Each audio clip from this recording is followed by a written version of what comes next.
বন্ধু, ছাত্রছাত্রী বন্ধুরা, দেখো আজকে যেটা ভিডিওটা শুরু করেছি সেটা হচ্ছে বহুপদী সংখ্যামালার গুণ ও ভাগ।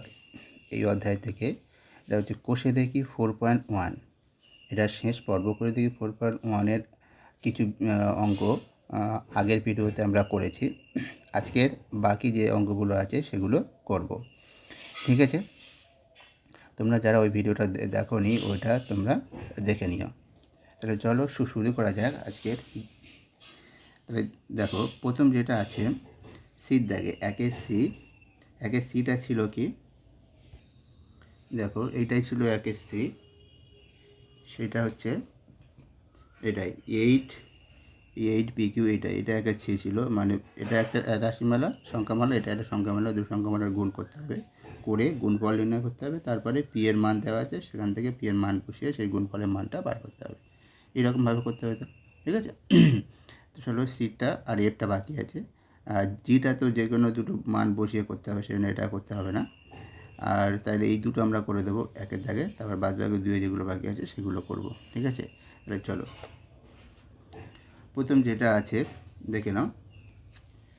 একের দাগেরটা একের সিএরটা হচ্ছে এইটা, এই গুণফলটা হচ্ছে প্রথমে যেমনভাবে গুণের নিয়ম তো বলে দিয়েছিলাম প্রথম ভিডিওতে, আর এই ভিডিওতে আলোচনা করছি না, গুণটা করেছি দেখে নাও এইভাবে।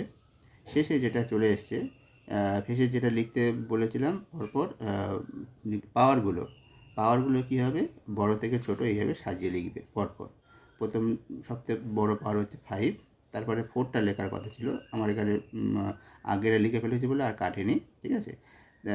এটা লিখলেও ভুল নেই, কিন্তু পাওয়ারটা সাজিয়ে লিখলে ভালো হয়।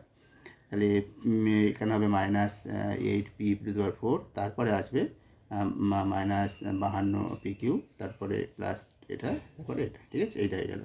নির্ণয় গুণফলটা হলো ওটাই। আর গুণফলের মান বার করবো কি, যখন পি এর মান -2, তখন গুণফলের মানটা কী হবে দেখে নাও। এইভাবে গুণফলের মানটা পেয়ে যাব। দেখো, এখানে একটা কাজ করেছি কি, এই যে লাইনটাতে 32 তো আছে, প্রত্যেকটাতে এই গুণ করার পর প্রত্যেকটা দেখো 32 এর সঙ্গেও 32 গুণ, এর সঙ্গে 32, এর সঙ্গে 32, সেই জন্য আমি এগুলো একেবারে গুণ না করে 32টা কমন নিয়েছি, নিয়ে তারপরে এটা যোগ বিয়োগ করে দিয়েছি, করে দিয়ে তারপরে শেষে গুণটা করেছি, ঠিক আছে? এটা করলে তাড়াতাড়ি হবে, দেখবে। আচ্ছা, তাহলে এটা হয়ে গেল। এবারে পরেরটা দেখো, এফেক্টার ক্ষেত্রে গুণের নিয়মে গুণ করে দিয়েছি, দিয়ে যেগুলো একই রাশি প্লাস মাইনাস আছে সেই কেটে গেছে, গিয়ে যেটা পড়ে আছে দেখে নাও, x³ + y³ + z³ - 3xyz। গুণফল হচ্ছে এটা, নির্ণয় গুণফল। এবার x, y, z এর মান দেওয়া আছে, সেই মানটা বসালে যে মানটা হয় সেটা বার করা হয়েছে, ঠিক আছে? এটা হয়ে গেল উত্তর। দুয়ের দাগের অঙ্কটা কী ছিল, পরপর গুণ করতে বলেছিল। হ্যাঁ, দুয়ের দাগে যে অঙ্কগুলো আছে সব পরপর গুণ করতে হবে। দেখো, এই যে 3টে রাশি দেওয়া আছে, 3টে রাশির গুণ পরপর আমরা করব। 1, 2, 3টে, এটার সঙ্গে এটা আগে গুণ করে নেবো, করে তার সঙ্গে সেই গুণফলের সঙ্গে এটা গুণ করবো। তাই এটার সঙ্গে গুণ করে নিলে দেখো এইটা আসে, হ্যাঁ, তারপরে পড়ে থাকে, তারপরে এবার এখান থেকে এই এটা একই রাশি বলে প্লাস মাইনাস কেটে যাবে, গিয়ে এইটুকু উপরে থাকবে, এটার সঙ্গে এটা গুণ করবো, এখানে গুণ করে এটা হয়ে গেল গুণফল, ঠিক আছে? তারপরে যেটা আছে দেখো, তিনেরটার ক্ষেত্রেও তাই, প্রথম দুটো গুণ করব, করে নিয়ে তারপরে শেষে হচ্ছে গুণ করব। তাই প্রথম দুটো এই গুণ করে নিয়েছি, এইটা হয়ে গেছে গুণফল, তারপর তার সঙ্গে আবার এটা গুণফল। তার মানে দেখো, এই একই কমন রাশিগুলো প্লাস মাইনাস কেটে গিয়েছে, পড়ে গেছে এইটা, ঠিক আছে? এটা হয়ে গেল উত্তর। তারপরেরটাও তাই, 4এর দাগেরটা দেখো, 4এর দাগেরটাও একই রকমভাবে করা হয়েছে, একই রকমভাবে।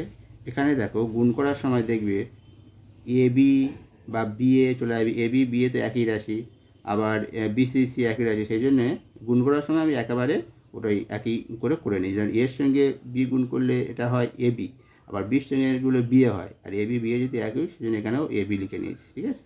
আমরা বিএ লিখে নিয়ে শেষে এখানে বলে দিতে হবে পাশে যে এবি বিএ একই সংখ্যা, বা সিবি একই, ঠিক আছে? এটা কোনো ব্যাপার না, তাই একেবারে ওইভাবে করে নিয়ে গুণ করে দিয়েছি। তারপরে এবি বিএগুলো কেটে গেছে, এগুলো যেগুলো কেটে গেছে, বাদ বাকি যেটা পড়ে আছে সেইটা, দেখুন না, এটা হয়ে গেল উত্তর। তারপরে এবার 6এরটা দেখো, 5এরটা হয়ে গিয়েছিলো,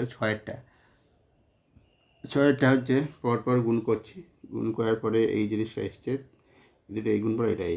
এবারে দেখো এটার সঙ্গে এটা গুণ করলে এই জিনিসটা চলে আসে, তারপরে কী হয়ে যাবে দেখো, এগুলো আমি পরপর লিখেছি বলে এইরকম x⁴y, তারপর z, x square y square y square z square z square x square এইভাবে পরপর লিখেছি বলে এই হবে। তারপর শেষে +2, 1 1 2 হয়ে যাবে, ঠিক আছে। আগে কেউ 2 লিখতে পারে, কোনো অসুবিধা নেই। এবার 3-এর দাগেরটা যেটা আছে সরল করতে বলেছে, 3-এর দাগের অঙ্কটা কী বলেছে, সরল করো, তাই তো।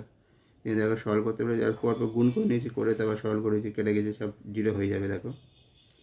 তারপর 4-এর 2-এরটা যেটা আছে সেটা গুণ করতে হবে। এর মান দেওয়া আছে, বি এর মান, সির মান। এর মান হচ্ছে এইটা, আর বির মান এইটা, আর সির মান হচ্ছে এইটা, nx + ly + m, ঠিক আছে। তা সে দুটো গুণ করে দিয়েছি, দুটো করে গুণ করে দিলে এটাই করে থাকে দেখো।